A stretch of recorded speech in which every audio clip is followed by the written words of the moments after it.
तो हाँ जी, आपका नाम है मित्र सेन। आपकी कुंडली बनी है मीन लगन की। राशि आपकी है सिंह। और आपने जो सवाल लिख के भेजे हैं कि सरकारी नौकरी का मेरा योग है या नहीं, और विवाह का सुख कैसा होगा, आगे कुंडली कैसी है, फ्यूचर कैसा होगा, आँखों का एक बार ऑपरेशन हुआ है, आँखों की रोशनी कम है, उसके बारे में आपने लिख रखा है। तो पूरा आपको मैं विस्तार में समझाऊंगा। और आपने मेरे से पहले भी आपने एक बार कुंडली बनाई है, आपने ये लिख रखा है। तो आपको मैंने बताया होगा कि जो कुंडली होती है इसमें 12 घर होते हैं, और ये 12 घर मैं दोबारा लिख देता हूँ। यह है आपकी कुंडली में पहला घर है, ये है दूसरा घर, तीसरा घर, चौथा, पाँचवा घर, छठा घर, सातवां, आठवां, नौवां, 10वां, 11वां और लास्ट वाला 12वां घर। अब ये जो 12 घर हैं, इन घरों से आपके जीवन के बारे में कुछ ना कुछ पता किया जाएगा। जैसे कि इस पहले घर से हम पता करेंगे आपका जो शरीर है वो कैसा होगा, हेल्थ कैसी होगी, स्वभाव कैसा, रंग रूप कैसा, पहले घर को देख के डिसाइड होता है। दूसरा घर है आपके धन जोड़ने का। तीसरा घर छोटे भाई बहनों का है। चौथा घर माता, मकान, वाहन का है। पाँचवा घर बच्चों का। छठा घर शत्रु, रोग, कर्जा। सातवां घर आपकी पत्नी का है। आठवें घर से उम्र देखेंगे। नौवें घर से भाग्य है। 10वां घर काम काज।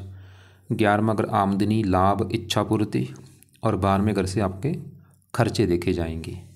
तो आपने यहाँ पे मेरी दो बातें नोट करनी है। पहली बात, जो मैंने 12 घर लिखे हैं इनको याद कर लो। और दूसरी बात, इन 12 घरों से जो कुछ देखा जाएगा वो याद कर लो। अब आप ये देखो कि आपने कुंडली में क्या देखना है, वो घर देख लो। जैसे आपने मान लो देखना अपनी पत्नी के बारे में जानना है। अब कुंडली में पत्नी का जो घर है वो है 7वां घर। 7वें घर से देखेंगे आपकी पत्नी, और 7वें घर में का नंबर लिखा है 6। 6 है कन्या राशि, मालक इसका बना है बुध। तो आपकी पत्नी के लिए हमें बुध को देखना पड़ेगा। ऐसे ही अगर आपकी कुंडली में आपके बच्चों के बारे में जानना है, 5वां घर बच्चों का है और 5वें घर में नंबर लिखा है 4। 4 कर्क राशि है, मालक चंद्रमा। तो बच्चों के लिए चंद्रमा को देखना पड़ेगा। तो अब आपको मेरा कहने का मतलब समझ आ चुका है कि जो कुछ देखना है वो घर देखा जाता है और घर का मालक देखा जाता है। अब देखो जी, आपकी जो कुंडली है इसमें ग्रह अच्छे भी हैं, ग्रह खराब भी हैं। कुछ ग्रह ऐसे हैं जो कि बहुत अच्छे हैं, जैसे कि आपका मंगल मुझे बहुत अच्छा लगा, उच्च जगह बैठा है। बुध भी आपका अच्छा है। और कुछ ग्रह ऐसे हैं जो कि काफ़ी ख़राब हैं, जैसे कि आपका यहाँ पे गुरु नीच का बैठा है। नीच के ग्रहों को अच्छा नहीं माना गया। अब ये जो 9 ग्रह हैं, ये 9 ग्रह क्या करेंगे? जो ग्रह अच्छे हैं आपको वो हमेशा अच्छे फल देंगे, जो ग्रह खराब हैं हमेशा खराब फल देंगे। लेकिन इन ग्रहों का असर जो है वो कई गुना बढ़ जाएगा जब इनकी दशा चलेगी। जैसे कि आपका ये राहु है खराब कुंडली में, तो राहु क्या करेगा? हमेशा खराब फल देगा। लेकिन ज़्यादा आपको खराब फल इसका कब मिलेगा? जब इसकी आपके ऊपर दशा चलेगी, वो समय आपका बुरा समय होगा। ऐसी जो ग्रह अच्छा है वो हमेशा अच्छे फल देगा, लेकिन ज़्यादा अच्छा फल कब देगा? जब उसकी दशा चलेगी। तो सवाल कि अभी आपके ऊपर दशा इन ग्रहों में किसकी है? तो ये 9 ग्रह जो हैं इसमें इन असर देखो जी, मैं फिर बोलूँगा, असर आपके ऊपर 9 ग्रहों का है, लेकिन ज़्यादा असर आपके ऊपर है इस सूर्य ग्रह का, क्योंकि सूर्य की आपके ऊपर चली हुई है बड़ी महादशा। ये जनवरी 22 में आपके ऊपर चली हुई है। 22, 23, 24 पिछले 3 साल हो चुके हैं, और ये ख़त्म होगी जाके 28 में। तो हमने क्या देखा कि इन 9 ग्रहों में आपके ऊपर असर बड़ा सूर्य का है। असर का मतलब ये है कि अभी आपके जीवन में जो कुछ हो रहा है सूर्य की वजह से हो रहा है। जो भी मतलब काम कर रहे हैं या खा रहे हैं, पी रहे हैं, सोच रहे हैं, कुछ भी कारण ये बड़ा सूर्य है। और बाकी थोड़ा सा असर आपके ऊपर शनि का भी है, जिसकी अंतर्दशा चली है। एक 11वां महीना 24 से चली है, पिछले 2-3 महीने हो चुके हैं, ख़त्म होगी जाके 11वां महीना 25 में। तो दूसरा असर आपके ऊपर इस शनि का है, लेकिन बड़ा असर है सूर्य का। पहले मैं सूर्य की ही बात करूंगा, सूर्य का जानना जरूरी है, जिसका आपके ऊपर बड़ा असर है कि वो अच्छा है या बुरा है कुंडली में। तो सूर्य देखो जी जहाँ बैठा है वो है कुंडली में 10वां घर। पहले समझो ये 10वां घर किसका है? जहाँ ये सूर्य बैठा है। 10वां घर कुंडली में काम काज का होता है, जो आप नौकरी या कारोबार करेंगे 10वां घर है। 10वां घर पिता का भी है। 10वें घर से सरकार भी देखी जाती है और मान प्रतिष्ठा। ये जो 4 चीज़ें मैंने बोली हैं, ये 4 चीज़ें 10वें घर से देखेंगे। और आपको मैंने अभी क्या बोला था, घर का मालक देखना होता है। तो 10वें घर में नंबर लिखा है 9। 9 है धनु राशि, मालक बना ये गुरु। तो 10वें घर के मालक गुरु को देखना पड़ेगा आपके 10वें घर के बारे में जानने के लिए। और गुरु के अलावा 10वें घर में क्योंकि सूर्य बैठा है, सूर्य को भी देखना पड़ेगा। तो पहले हम सूर्य की बात करते हैं। तो 10वें घर में जो सूर्य है, सूर्य देखो जी, सवाल की अच्छा जब बुरा है तो सूर्य आपको वैसे तो तकरीबन अच्छे फल देगा, समझ लो 100 में से 60-70% अच्छे फल देगा, थोड़े से खराब फल भी देगा। अब सूर्य इतना अच्छा मैंने क्यों बोल दिया है, क्योंकि सूर्य जहाँ बैठा है 10वां घर, एक तो ये घर अच्छा है, ऊपर से यहाँ पे ये बैठा है गुरु घर में।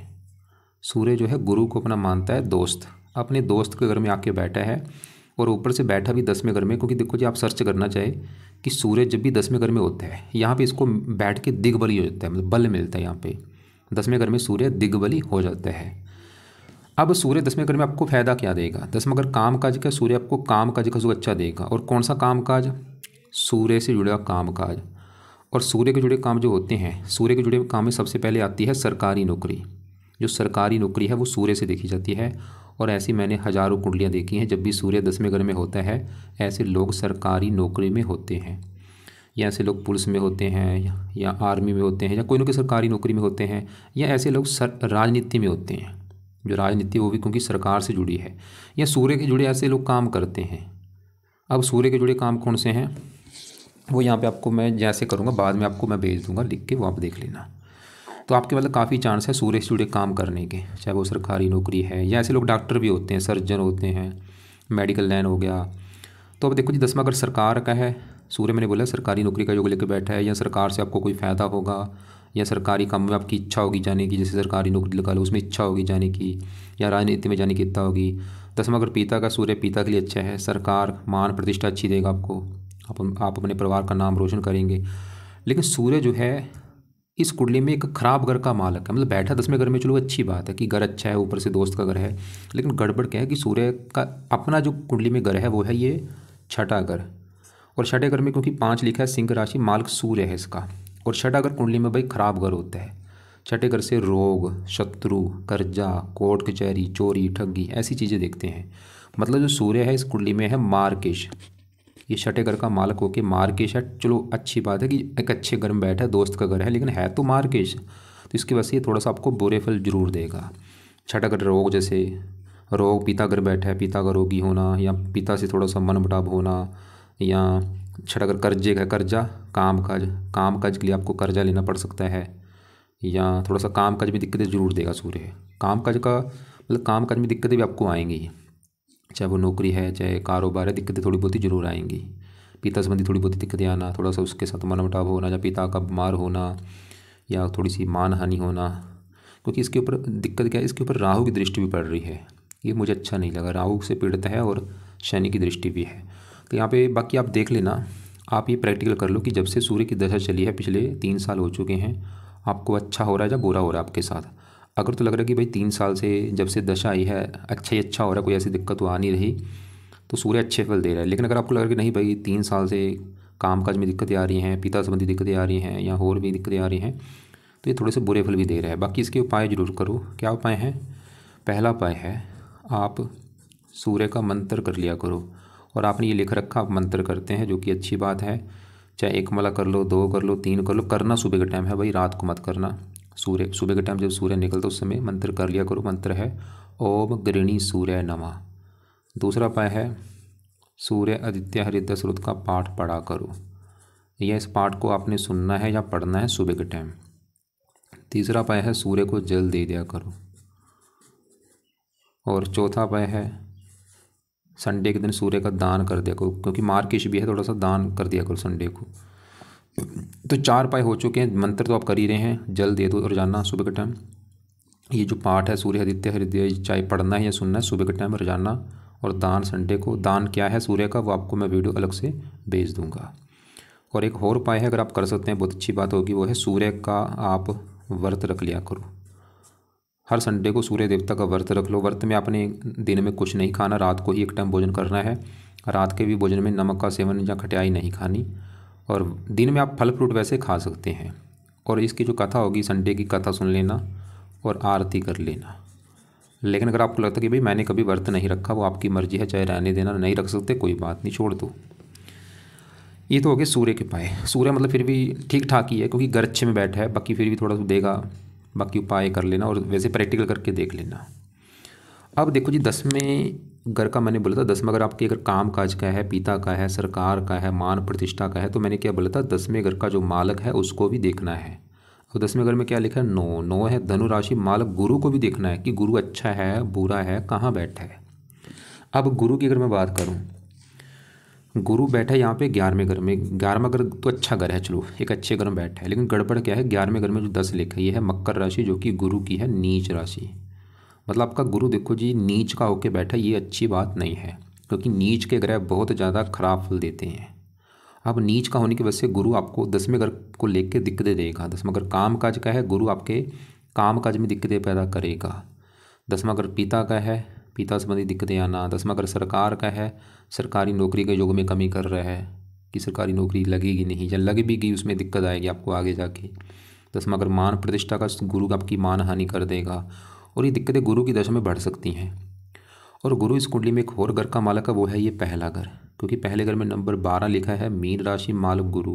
पहला घर आपका भाई शरीर है, अगर आपका शरीर देखना है, हेल्थ देखनी है, स्वभाव रंग रूप देखना है, पहला घर और पहले घर में जो 12 लिखा है मालक गुरु देखना पड़ेगा, और वो नीच का है। तो गुरु आपकी हेल्थ ख़राब कर देगा, क्योंकि लग्नेश है, लगन दोष भी बना है, लाइफ में स्ट्रगल कराएगा, दिक्कतें परेशानियाँ। अब इसके बारे में भी थोड़ा सा मैं आपको शास्त्रों में जो लिख रखा है वह दिखा देता हूँ। आपका देखो जी यहाँ पे है मीन लगन और गुरु बैठा है 11वें घर में नीच का। तो यहाँ पे देखो मीन लगन का स्वामी गुरु यदि 11वें स्थान में नीच राशि का होकर स्थित हो तो पैरों की पिंडलियों में थोड़ा कष्ट कभी कभी होता है, अधिक नहीं। ठीक है चलो, तो हमने क्या देखा, गुरु आपका नीच का, इसकी वजह से वो दिक्कतें देगा। क्या दिक्कतें देगा, 10वें घर को लेकर दिक्कतें, यानी कि आपको काम काज, पिता, सरकार, मान प्रतिष्ठा में दिक्कतें। और गुरु पहले घर का मालक का शरीर आपका हेल्थ खराब कर देगा, लग्नेश भी है, लगन दोष भी बना है। लेकिन गुरु की दृष्टियाँ भी होती हैं। 5वीं दृष्टि पड़ेगी यहाँ पे 3रे घर के ऊपर, 7वीं पड़ेगी 5वें घर के ऊपर, यहाँ पे है उच्च राशि। मतलब गुरु 5वें घर का अच्छा कर देगा। 5वां घर संतान का है, संतान के लिए वैसे गुरु अच्छा है, पुत्र का जो दिखा रहा है। 5वां घर पढ़ाई का है, पढ़ा लिखा बना देगा, बुद्धिमान। और 9वीं पड़ेगी पत्नी घर के ऊपर, पत्नी के लिए अच्छा है।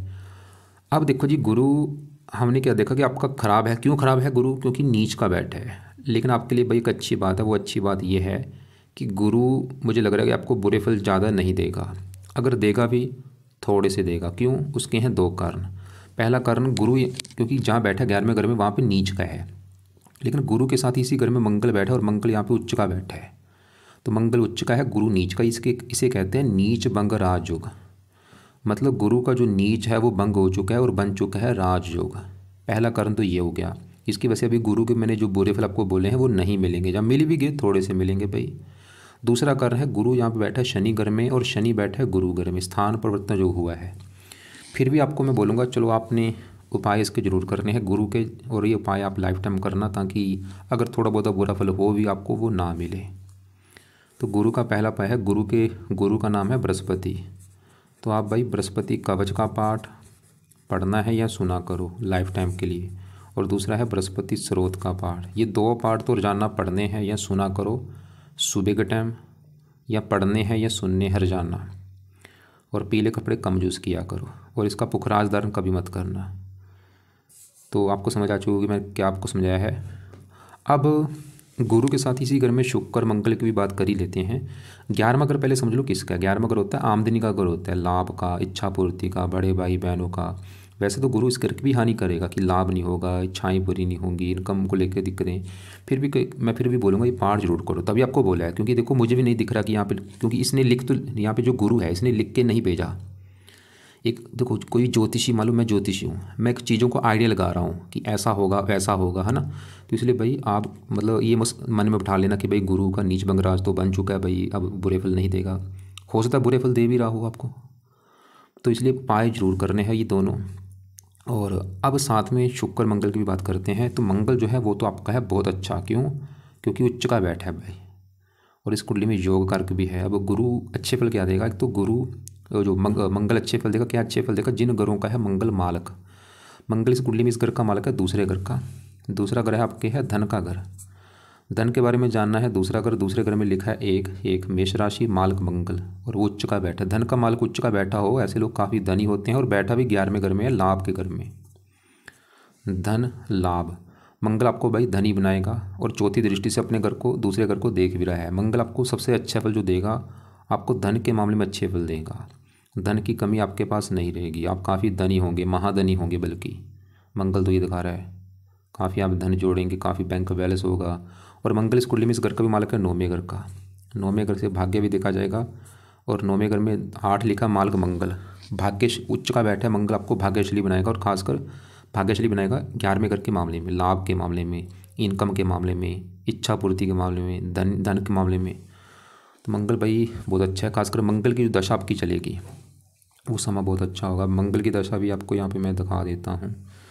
जैसे अभी देखो बड़ी दशा सूर्य की है, ये देखो मंगल की दशा आपकी चलेगी 38 से लेके 45 तक चलेगी। समय आपका काफ़ी अच्छा होगा 38 से लेके 45 तक। लेकिन मंगल के बाद जो राहु की दशा आएगी समय आपका ख़राब होगा 45 से लेके 63 तक, क्योंकि राहु आपका ख़राब है भाई। सूर्य की जो अभी दशा, सूर्य के बाद चंद्रमा की दशा चलेगी, वो भी थोड़ा सा दिक्कतें देगा 28 से लेकर 38 तक, क्योंकि चंद्रमा भी राहु के यहाँ पे साथ बैठा है। उसकी भी बात करते हैं। तो आपका यहाँ पे हमने गुरु देख लिया है, मंगल देखा। शुक्र की बात करूँ वो भी ठीक है, क्योंकि शुक्र भी एक तो घर भी ठीक है, ऊपर से ये शनि घर बैठा है, शनि को अपना मानता है मित्र। शुक्र इस कुंडली में 2 घरों का मालक है, एक तो 8वें घर का और तीसरे घर का। 8वां घर आयु का, आयु लाभ, शुक्र आपकी उम्र लंबी कर देगा। तीसरा घर मेहनत लाभ, साहस लाभ, खुद की मेहनत के बल पर भी आप धन कमाएंगे, इच्छाएँ पूरी करेंगे, शुक्र ही दिखा रहा है। पत्नी का भी कार्य का, पत्नी के आने के बाद भी आपको लाभ होगा, इच्छाएँ पूरी होंगी पत्नी जब आपकी आएगी। तो आपकी कुंडली में अभी हमने जो ग्रह देखे हैं, सूर्य देखा सबसे पहले, गुरु देखा, शुक्र देखा, मंगल देखा। अब आपके यहाँ मैं बुध की बात कर लेता हूँ। सवाल कि बुध कैसा है। बुध भी आपका अच्छा है। क्यों अच्छा है? क्योंकि भाई बुध जो बैठा है ये 9वें घर में बैठा है, घर अच्छा है और 9वें घर से भाग्य देखा जाता है। अब बुध इस कुंडली में 2 घरों का मालक है, बैठा 9वें घर में है, तो यहाँ पे मंगल का घर, मंगल को अपना ये मानता है दुश्मन, लेकिन घर अच्छा है। और बुध इस कुंडली में मैंने जैसे बोला 2 घरों का मालक है, और वो 2 घर कौन से? मंगल, एक बुध जो है, एक तो इस कुंडली में इस घर का मालक है 7वें घर का, जो कि है पत्नी का घर। पत्नी आपकी देखनी है 7वां घर। 7वें घर में 6 लिखा है, कन्या राशि है, मालक बुध। तो पत्नी के लिए देखा जाएगा बुध ग्रह को। और बुध कहाँ बैठा है? भाग्य घर में, 9वां घर। मतलब पत्नी जाके भाग्य घर में बैठी। बुध दिखा रहा है कि पत्नी के आने के बाद आपका भाग्य साथ देना शुरू हो जाएगा, और पत्नी के द्वारा भी आपका भाग्य होगा, वो भी आपकी किस्मत चमकाने में आपका हाथ, उसका भी काफ़ी बड़ा हाथ होगा। और बुध इस कुंडली में इस 4थे घर का भी मालक है, जहाँ पे 3 लिखा है, मिथुन राशि है, मालक बुध। 4था घर मकान, वाहन, माता भाग्य घर में, माता के द्वारा भी भाग्य होगा, भाग्यवंशी, आपको मकान वाहन का सुख अच्छा मिलेगा, बुध ही दिखा रहा है। और बुध की दशा अच्छी जाएगी। जैसे अभी बड़ी दशा सूर्य की है, छोटी दशा शनि की है। शनि की दशा अब खत्म होगी 11वें महीना 25 में। तो 11वें महीना 25 के बाद आपके ऊपर 1 साल तक बुध की दशा आएगी, और उसमें आपके विवाह होने के भी योग है। अगर आपका सवाल है विवाह कब होगा, अभी 25, अगला साल है 26, अगले साल में आपके विवाह होने के योग हैं भाई, और आपको विवाह कराना भी चाहिए। आपका विवाह के बाद भाग्योदय होगा, बुध ही दिखा रहा है। वैसे देखो जी, आपकी 7वां घर पत्नी का है, पत्नी देखनी है 7वां घर, और 7वें घर का जो मालक है बुध भी देखना पड़ेगा। बुध अभी हमने देख लिया है, वो ये दिखा रहा है कि पत्नी का सुख अच्छा है, और 7वें घर के ऊपर गुरु की दृष्टि थी, वो भी 7वें घर का अच्छा कर रहा है। और शुक्र पत्नी का कारक, वो भी चलो ठीक है 11वें घर में। तो शुक्र भी दिखा रहा है कि पत्नी आएगी, लाभ होगा। गुरु भी ये दिखा रहा है कि पत्नी का सुख अच्छा है। बुध भी दिखा रहा है कि पत्नी आएगी तो भाग्य साथ देगा। लेकिन 7वें घर के ऊपर शनि की दृष्टि है, शनि थोड़ा सा 7वें घर को हल्का सा खराब करेगा। शनि की वजह से आपके विवाह में देरी भी होगी, और थोड़ा सा पत्नी से मनमुटाव भी होगा।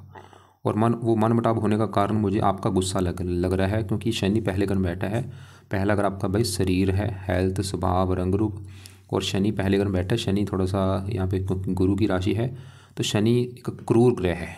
शनि पहले घर में बैठ के आपको क्रोधी बनाएगा, जिद्दी बनाएगा, थोड़ा सा हेल्थ को भी लेकर के दिक्कतें पैदा करेगा। और बाकी 3 दृष्टियाँ, तीसरी यहाँ पे, 7वीं यहाँ पत्नी घर के ऊपर, थोड़ा सा पत्नी से मनमुटाव होगा। तो शनि, और अभी शनि की देखो दशा भी आपकी चली हुई है पिछले 2-3 महीने से। ये मतलब शनि की दशा में जो अभी जो 1 साल की दशा आपकी है, इसमें आपकी थोड़ी सी हेल्थ ख़राब होना, आपका गुस्सा बढ़ना, क्योंकि शनि भी मार्गकेश है कुंडली में, 12वें घर का स्वामी है, 11वें घर का। वैसे शनि ऐसा नहीं कि बुरे फल ही देगा, कई चीज़ें अच्छी देगा, लेकिन बुरा फल ये है कि थोड़ा सा हेल्थ ख़राब होना, गुस्सा बढ़ना, चिंता बढ़ना, रुकावटें बढ़ना, ऐसी चीज़ें बढ़ेंगी। तो शनि के भाई अभी जब तक ये दशा 1 साल तक, 11वें महीने तक है दशा, तो अभी आप शनि के 2 उपाय जरूर कर लेना। पहला उपाय है शनि मंदिर जाना शुरू कर दो आप, खासकर शनिवार को माथा टेकने। दूसरा उपाय शनि का दान करना शुरू कर दो हर शनिवार को, या रोजाना दान कर लो जब तक है ये दशा। तीसरा उपाय है रात को बैठ के शनि चालीसा का पाठ और पढ़ लिया करो, ये इसको ऑडियो लगा के सुन लिया करो। और काले कपड़े यूज़ कम करो, रोजाना कौवों को रोटी डालो, ऐसे उपाय करो। तो 3 उपाय हैं, मंदिर जाना है, और दान की वीडियो आप देख लेना, आपको भेज दूंगा शनि का क्या है दान, और शनि चालीसा का पाठ पढ़ना है या सुनना है। तो ये ग्रह आपके देखो जी कवर हो चुके हैं। केतु की बात करूँ, बाहर में गर्मी, इसकी भी बात मत करता हूँ। पहले यहाँ पे आपके मैं छठे घर में राहु चंद्रमा की बात करूँ तो ये थोड़े से मुझे ख़राब लगे हैं। पहले खासकर राहु की बात करूँ, राहु खराब होने के हैं 2-3 कारण। एक तो राहु जहाँ बैठा है छठा घर भी अच्छा नहीं, और वहाँ पे जो 5 लिखा सूर्य घर में बैठा है राहु, और राहु जो है सूर्य को अपना मानता है दुश्मन। अब राहु छठे घर को कर देगा खराब, खासकर राहु की दशा में दिक्कतें बढ़ेंगी। वैसे तो ये थोड़ा बहुत इसका असर आपको आपके ऊपर हमेशा रहेगा, लेकिन दशा में राहु की में दिक्कतें बढ़ेंगी भाई आपकी। छठा घर रोग का है, राहु रोग की बना देगा, पेट का रोग होना, कमर दर्द होना, छठा शत्रु बढ़ा देगा, कर्ज है छठा घर, राहु कर्जदार भी आपको बना देगा। छठा घर कोर्ट कचहरी का, कोर्ट के चक्कर लगाना पड़ना। राहु की 3 दृष्टियाँ हैं, 5वीं दृष्टि पड़ेगी 10वें घर के ऊपर, यहाँ पे है नीच राशि। तो राहु 10वें घर को भी भाई खराब कर रहा है। आज भी अगर आपके 10वें घर को भी काम काज का है, राहु क्या करेगा आपके काम काज में दिक्कतें पैदा करेगा हमेशा, और ज़्यादा दिक्कतें आपके काम काज में आएंगी राहु की दशा में। 10वां घर पिता का है, पिता संबंधी दिक्कतें। 10वां घर सरकार का है, सरकारी कामों में दिक्कतें, मान हानि करना। 9वीं दृष्टि पड़ेगी दूसरे घर के ऊपर, यहाँ पे शत्रु राशि, धन का घर, धन की हानि होना, परिवार को लेकर दिक्कतें आना, बाहर में घर को खर्चे बढ़ाएगा। और राहु साथ में चंद्रमा के बैठा ग्रहण दोष बना है, चंद्र ग्रहण दोष, राहु चंद्रमा को भी खराब कर देगा। और चंद्रमा इस कुंडली में इस घर का मालक है 5वें घर का, जहाँ पे 4 लिखा है, कर्क राशि मालक चंद्रमा। 5वां घर संतान का है, संतान देखनी है 5वां घर, और 5वें घर के मालक चंद्रमा को देखना पड़ेगा। और चंद्रमा भी एक तो छठे घर में बैठा है खराब घर में, ऊपर से राहु से पीड़ित है, तो चंद्रमा आपको संतान को लेकर दिक्कतें पैदा करेगा, जैसे कि संतान का बीमार होना, या संतान से मनमुटाव होना, या संतान का नालायक निकलना, आगे ना बढ़ पाना, कोई न कोई दिक्कत आती है। और चंद्रमा माता का कारक, माता संबंधी भी दिक्कत आना, मन का कारक मानसिक चिंता होना। और आपने बोला था आँखों में दिक्कत है, आँखें देखो दूसरा घर होता है राइट आँख, 12वां घर होता है लेफ्ट आँख, और सूर्य है राइट आँख का कारक और चंद्रमा है लेफ्ट आँख का कारक। अब चंद्रमा आपका जो लेफ्ट आँख का कारक है राहु से पीड़ित है, ये भी कारण है आँखों में दिक्कत आने का। और 12वें घर में केतु बैठ के भी आपकी आँखों में दिक्कत पैदा करेगा। केतु जब भी 12वें घर में होता है थोड़ा बहुत आँखों में दिक्कत आती है, ये आपको मैं दिखा भी देता हूँ। तो आपका देखो जी मीन लग्न है, केतु है 12वें घर में, मीन लग्न है, केतु 12वें घर में है। यहाँ पे पढ़ो, देखो मीन लग्न में केतु की स्थिति 12वें स्थान में। देखो मीन लग्न वालों के लिए केतु शुभ है, क्योंकि लग्नेश बृहस्पति का मित्र है, 12वें स्थान में केतु शुभ मित्र राशि में। ऐसा जातक गुप्त विज्ञान रहस्यमय विद्या में रुचि रखेगा, जातक खिले शौक होगा, जातक बहुत करेगा, जातक धर्म परोपकार के काम रुपया खर्च करेगा, जातक की अवस्था सुख में होगी, गोशत्रु होंगे, गुप्त रोग की संभावना है। सभी चीज़ें लागू नहीं होगी, ये डर मत जाना भाई गुप्त रोग होगा मुझे, ऐसा सभी चीज़ें सच नहीं होती। ऐसे जातक को सपने आएंगे वो सच होंगे। नेत्र रोग की संभावना रहेगी, बाईं आँख का ऑपरेशन होगा जो सफल होगा। मैंने आपको क्या समझाया है, क्योंकि 12वां घर है लेफ्ट आँख, दूसरा घर है राइट। वैसे तो आपने बोला ऑपरेशन एक बार हो चुका है पहले आपकी आँख का। अब करना क्या है, क्या किया जाए, मतलब जो ग्रह हैं देखो, एक तो लिस्ट बनाओ ग्रह आपके मतलब खराब कौन से हैं और किन ग्रहों के उपाय जरूरी हैं। देखो जी, एक तो आपके लिए अभी जरूरी सबसे जरूरी उपाय हैं वो है सूर्य ग्रह के। क्यों जरूरी है भाई, क्योंकि सूर्य की आपकी चली हुई है बड़ी महादशा, और ये महादशा 28 तक 4 साल की भी पड़ी है। तो सूर्य के, तो क्योंकि सूर्य का आपके ऊपर है बड़ा असर, जो आपकी इच्छा हो रही सरकारी नौकरी में जाने की इसी की वजह से हो रही है। योग भी हैं, आप ट्राई करो। बाकी योग में कमी आने का कारण 10वें घर का मालक गुरु का नीच का बैठना है, 10वें घर के ऊपर राहु की दृष्टि है। तो सूर्य के ये जो 4-5 उपाय लिखे ये तो करने ही करने हैं जब तक सूर्य की है दशा, उसके बाद चाहे छोड़ देना है। और इसके अलावा उस ग्रह के उपाय करने जरूरी है जो कि ग्रह ज़्यादा खराब है, जैसे गुरु नीच का है, वैसे तो नीच बंग राजयोग बना है फिर भी उसके उपाय करो। और ये 2 उपाय गुरु के करने हैं, सुबह के टाइम दोनों पाठ हैं, पढ़ने हैं या सुना करो। इसके अलावा एक छोटी दशा शनि की है 1 साल की, तो शनि के भी ये 2-3 उपाय कर लो जब तक दशा है, उसके बाद ये शनि के उपाय, ये 3 उपाय छोड़ देना दशा के बाद। अब राहु के और चंद्रमा के क्या उपाय हैं, दोनों के उपाय लिखते हैं।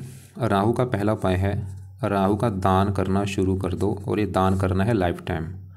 और दूसरा राहु का उपाय है राहु के जो देवता हैं शिव जी हैं, शिव जी की पूजा उपासना भाई किया करो। बाकी राहु के 2 पाठ है, राहु कवच, राहु स्रोत, वो पाठ अभी रहने दो, कभी दशा आगे चलेगी उसमें वो पाठ पढ़ लेना, अभी चाहे रहने दो। लेकिन ये दोनों राहु के उपाय जरूर करो। दान राहु का किया करो रोजाना या हफ्ते में 3-4 दिन, और शिव जी का जो मंत्र है ओम नमः शिवाय, ओम नमः शिवाय, ये जाप किया करो सुबह के टाइम बैठ के। और चंद्रमा के लिए क्या करो, चंद्रमा का पहला उपाय है आप चंद कवच का पाठ सुबह के टाइम अगर टाइम लगे पढ़ लिया करो, ये इसको सुनना है, नहीं टाइम लगता है चाहे रहने दो। और दूसरा चंद्रमा का उपाय है, चंद्रमा के भी देवता हैं शिव जी भाई, तो शिव जी की पूजा उपासना कर लो। अब दोनों की पूजा उपासना से शिव जी अच्छा हो, शिव जी मतलब की पूजा उपासना दोनों ग्रह अच्छे हो रहे हैं। और वैसे भी आपकी कुंडली में आपके जो इष्ट देव हैं वो शिव जी हैं, तो शिव जी की पूजा उपासना जरूर करो, लाइफ टाइम करनी है। खासकर शिव जी की पूजा उपासना में उसका मंत्र करना है ओम नमः शिवाय। और एक अगर आप आँखों में दिक्कत ज़्यादा है तो पाठ एक पढ़ सकते हो, नेत्रोपनिषद का पाठ है, वो पाठ पढ़ने से ये दोष दूर होते हैं। नेत्रोपनिषद का पाठ है। बाकी शुक्र के पाए रहने दो, मंगल के रहने दो, केतु के लिए कुत्तों को रोटी डाल दे करो। और बुध की आगे दशा चलेगी 11 महीना 25 के बाद 1 साल की दशा जब होगी बुध की, उसमें फिर आप बुध का मंत्र जाप कर लिया करना। फिलहाल अभी ये उपाय करने हैं, सूर्य के उपाय सुबह के टाइम करने हैं, बृहस्पति के पाठ सुबह के टाइम, शनि चालीसा रात को पढ़ना है, और शिव जी का मंत्र तो बोलूँगा सुबह शाम कर लिया करो। और एक बार आपके द्वारा मैं सवाल देख लेता हूँ। आपने बोला है कि मैं वर्तमान में सरकारी नौकरी की तैयारी कर रहा हूँ, ठीक है। अभी सूर्य की दशा है, वो योग लेके बैठा है, करो ट्राई। योग भी हैं सूर्य के, वैसे बाकी योग में कमी भी है। और अभी सूर्य के काम कर सकते हो आप ज़्यादातर। विवाह कब होगा, बुध की आगे दशा चले उसमें विवाह होने के योग हैं। मम्मी की दवाइयाँ निरंतर चलती है। चौथा, अगर माता का चंद्रमा आपका सही नहीं लगा, मुझे राहु के साथ बैठा, ये भी एक कारण है माता का बीमार होना। वैसे आपकी माता की भी कुंडली देखनी पड़ेगी, उसकी कौन सी दशा है, किस ग्रह की वजह से उसको दिक्कत आ रही है। उसको आप बोलो कि वो पाठ पूजा किया करे, खासकर वो शिव जी का जो मंत्र है महामृत्युंजय मंत्र वो जाप करे, उससे हेल्थ अच्छी होगी उसकी। बचपन में आंखों का ऑपरेशन हुआ है, मैंने आपको बताया था, केतु भी ऑपरेशन करा देता है क्योंकि ऑपरेशन का कारक है केतु।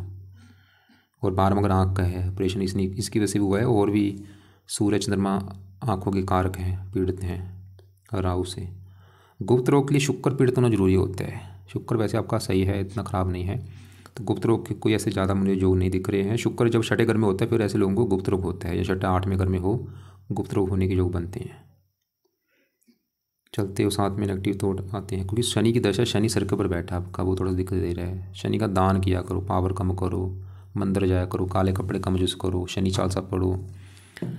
बाकी आपने बोला है कि आप ओम गृणी सूर्य करता हूँ सुबह का टाइम, ठीक है, एक माला कर लो। ओम निशय का मंत्र भी करता हूँ, वो कर सकते हो बिल्कुल। 7 बार हनुमान, खाली देखो हनुमान चालीसा मत पढ़ो, ऐसा किया करो, कभी हनुमान चालीसा पढ़ लिया, कभी संकट मोचन पढ़ लिया, कभी बजरंग बाण पढ़ लिया, कभी हनुमान जी का जो मंत्र है ओम नमः शिवाय वो जाप कर लिया। ऐसे किया करो, चेंज किया करो, एक ही चीज़ को मत करो भाई। अगर 7 बार करना है ऐसे कर लो, पहले हनुमान चालीसा पढ़ लो, उसके बाद संकट मोचन पढ़ो, फिर बजरंग बाण पढ़ो, फिर हनुमान जी का मंत्र कर लो, ऐसे कर लो, वो भी सही है। तो उम्मीद करता हूँ आपको जो समझ आया है समझ आ चुका होगा। बाकी फिर भी अभी भी कुछ पूछना होगा कॉल करके पूछ लेना, या व्हाट्सएप पे सवाल लिख के भेज देना। और दान किस किस का बोला है, शनि का दान जब तक शनि की है दशा, राहु का दान वीडियो भेज दूंगा आपको मैं, और सूर्य का दान संडे को करना है जब तक सूर्य की है दशा। गुरु का दान नहीं करना, शुक्र का दान नहीं करना, मंगल का दान नहीं करना, केतु का दान कुत्तों को रोटी डाल सकते हो, बुध का दान नहीं करना। चंद्रमा का दान शिवलिंग पर जल, कच्ची लस्सी ये कर सकते हो, उससे भी चंद्रमा अच्छा होता है। रात को दूध का सेवन मत करो, दूध पीना दिन के समय पी सकते हो। और आगे भाई अभी सूर्य की दशा जब खत्म होगी उसके बाद चंद्रमा की दशा आएगी, उसमें चंद्रमा के जो पाठ हैं, चंद कवच, चंद स्रोत, ये पाठ ज़्यादा पढ़ने हैं आपने। उस समय शिव जी की पूजा उपासना करना, उस समय सोमवार का व्रत रखना है, कथा करनी है, आरती करनी है, क्योंकि आपकी मानसिक चिंता बढ़ सकती है उस समय।